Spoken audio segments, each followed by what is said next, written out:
E aí, moçada, bom dia, bom dia. Hoje eu vou fazer um videozinho aqui sobre Maria, para a gente continuar naquela sessão de vídeos. Acho que Maria é um tópico bem bacana de se fazer, porque o pessoal sempre está questionando, né? O pessoal que eu falo, os irmãos, amigos não católicos, estão sempre questionando sobre Maria. E um primeiro assunto que sempre me perguntam é sobre a perpétua virgindade dela, ensinada pela Igreja Católica. A gente acredita que Maria foi para sempre virgem, né? Ela perpetuou na virgindade dela, não teve outros filhos, e muitos irmãos não católicos acreditam o contrário, acreditam que ela teve uma vida normal depois, com filhos biológicos. Então isso vai contra o que nós católicos acreditamos e o que a igreja prega. Então vou tentar fazer algo bem básico aqui, que é o que eu sempre uso com alguns amigos e irmãos que vêm me questionar. A gente sempre conversa sobre isso, e eu sempre uso essa argumentação, uma argumentação mais básica, não é aquela coisa mais extensa. Logicamente, procurem, pesquisem, tem coisa muito mais específica e muito mais extensa, tem estudos muito melhores do que estes.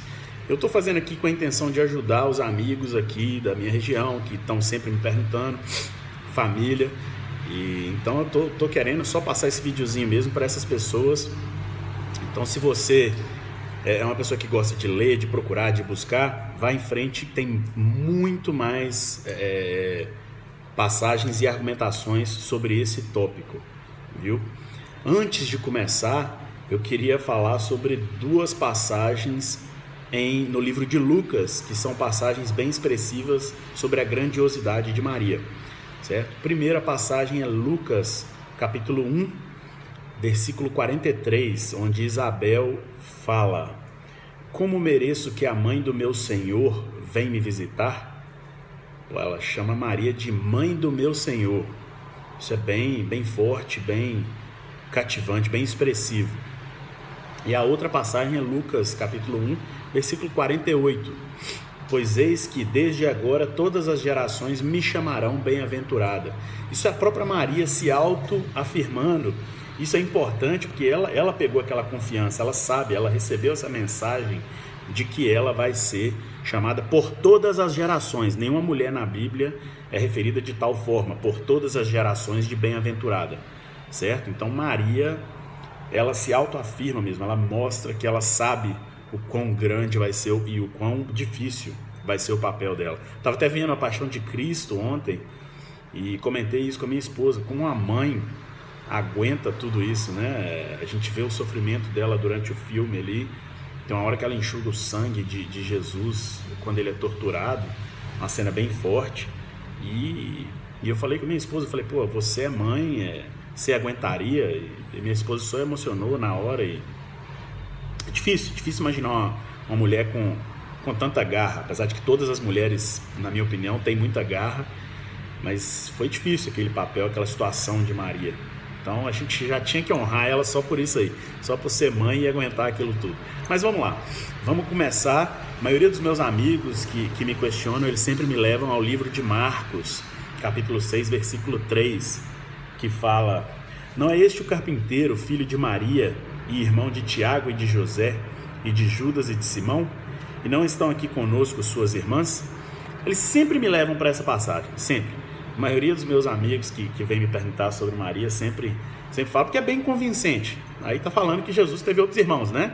Não, pelo amor de Deus, não tá falando isso, tá? A gente tem que considerar que antigamente, no idioma aramaico e o hebraico antigo, eles não tinham uma palavra específica que era utilizada para primos, primas, sobrinho, sobrinha, tio, tia. Não tinha essa palavra específica, meio-irmão, meia-irmã. Então, eles utilizavam a expressão irmão, a palavra irmão, certo? Então, é bom analisar esse contexto. Por quê? Porque ele tem que ser levado em conta, porque foi assim que foi escrito. E a gente pode ver isso em Gênesis, lá no início, Gênesis capítulo 14, versículo 14. Vou ler aqui para vocês. Ouvindo, pois, Abrão que o seu irmão estava preso, armou seus criados, nascidos em sua casa, 318, e os perseguiu até Dan. E essa passagem está falando de Ló, né? Abrão ouviu falar que o seu irmão Ló estava preso. Mas a gente vê um pouquinho antes, se a gente olhar em Gênesis 11, capítulo 11, versículo 27, está escrito: e estas são as gerações de Taré. Taré gerou a Abrão, a Nacor e a Arã. E Arã gerou Ló. Ou seja, Ló, a gente vê nessa passagem de Gênesis 11, 27, que Ló era sobrinho de Abrão. Mas no original, na escritura original, foi utilizada a palavra irmão. Por quê?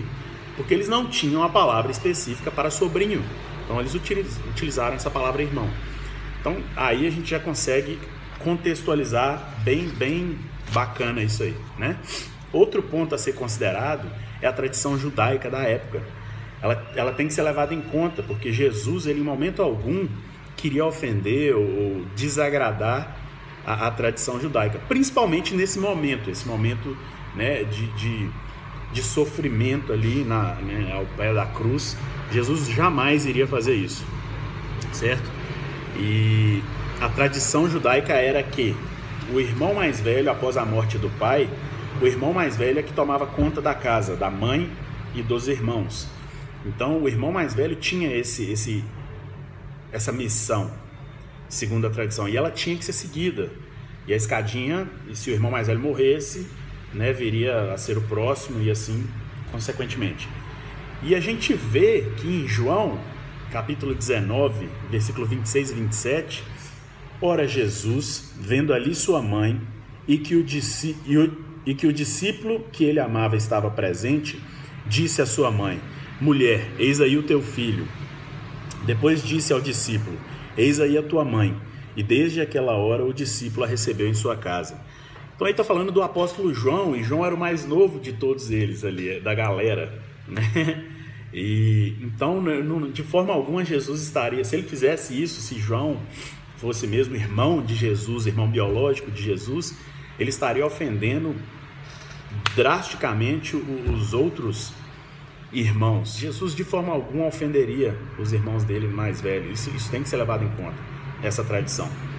Isso é bem bacana. Outra coisa que a gente tem que analisar sobre aquela questão de não existir a palavra em específico, né, para primos e primas, a gente viu lá em Marcos 6,3 que fala, né? Não é este o carpinteiro, filho de Maria, irmão de Tiago, de José e de Judas e de Simão? E não estão aqui conosco suas irmãs? Mas aí a gente vai em Mateus, capítulo 27, versículos 55 e 56, e a gente vê isso escrito. E estavam ali, olhando de longe, muitas mulheres que tinham seguido Jesus desde a Galiléia para o servir, entre as quais estavam Maria Madalena e Maria, mãe de Tiago e de José, e a mãe dos filhos de Zebedeu. Pô, aí já distinguiu outra Maria, já tem outra Maria aí na jogada. Vocês estão vendo a distinção? Já existe a Maria, mãe de Tiago e de José. E tem outra passagem mais bacana ainda, que é João, capítulo 19, versículo 25. E junto à cruz de Jesus estava sua mãe e a irmã de sua mãe, Maria, mulher de Cleofas, e Maria Madalena. Ou seja, a gente vê a distinção entre Maria, mãe de Jesus, e Maria, irmã da mãe de Jesus, que é a esposa de Cleofas. Então a gente vê duas Marias bem diferenciadas nessa passagem. Eu acho essa passagem sensacional para usar nessa argumentação aí. Mas tem mais. Tem Marcos, capítulo 15, versículo 47, que diz: e Maria Madalena e Maria, mãe de José, observavam onde o punham. Está falando aí do corpo de Jesus depois de retirado da cruz. Então aí também tem outra Maria, que é a mãe de José, sendo bem especificada nessa passagem. Então o que acontece? A Bíblia está se contradizendo? Não está, a Bíblia não se contradiz, a Bíblia é 100% certeza. E a gente, nós como católicos, a gente tem que acreditar nisso. Então ela não está se contradizendo. Uma explicação plausível para mim, e para muitos que eu já tenho conversado sobre isso, é o quê? Que da mesma forma que em Gênesis, na palavra sobrinho, ela foi utilizada irmão, porque não tinha a palavra específica, da mesma forma foi utilizada aqui a palavra irmão né, para primos ou primas. Isso tem que ser levado em conta também. E outra passagem a ser considerada é Atos, capítulo 1, 14 e 15. Todos estes perseveraram unanimemente em oração e súplicas com as mulheres e Maria, mãe de Jesus, e com seus irmãos. E naqueles dias, levantando-se Pedro no meio dos discípulos, ora, a multidão junta era de quase 120 pessoas. Putz, 120 pessoas. Você tem noção? Então vamos fazer uma continha bem simples aqui, 120 pessoas. Então essa multidão de 120 pessoas tem que ser considerada, porque aí são os 11 apóstolos, e Maria, mãe de Jesus, nos deixa com 12, certo? Depois fala das mulheres que estavam ali também. Vamos considerar aquelas mulheres lá de Mateus, né, que falam em Mateus. Vamos considerar aí umas 20 a 30. Eu acredito que é bem justo considerar. Então vamos considerar 30, mais 12, são 42 pessoas, arredondando para 40 aí. Para 120 faltam 80. Então você tá me falando que, além das mulheres, dos apóstolos e de Maria, a mãe de Jesus, tinha os outros 80, eram os irmãos biológicos de Jesus? Não tem nem lógica. Maria não ia ser perpétua virgem, ia ser perpetuamente, ela ia ficar perpetuamente dando à luz, a vida inteira dando à luz, fazendo parto, para ter 80 crianças. Não tem nem lógica. E se alguém aqui quiser discutir sobre o fato de Jesus ter ou não 80 irmãos biológicos, tá aberta a porta aí, vamos discutir também. A gente está sempre aqui para aprender. É isso que eu não entendo. Algumas coisas têm que ser levadas em consideração, tem que ter todo o contexto, e não faz sentido. Quando coloca versículo com contexto, não faz sentido algumas argumentações. Então é isso aí que eu queria falar, né? Eu queria deixar bem rápido mesmo, bem compacto o vídeo.